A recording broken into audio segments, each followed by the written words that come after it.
നമുക്ക് എന്തെങ്കിലും മുട്ട വറുവലൊന്നും ഉണ്ടാക്കിയാലോ? കുറച്ച് വെളിച്ചെണ്ണ ഒഴിച്ചോളൂ. നമുക്ക് മുട്ട ഇതിലേക്ക് പൊട്ടിച്ച് വയ്ക്കാം.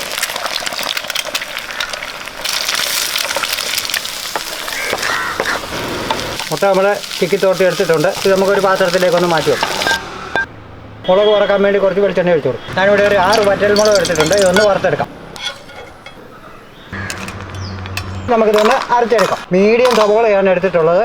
അതുകൂടി ഇതിലേക്ക് ഇട്ട് കൊടുക്കാം.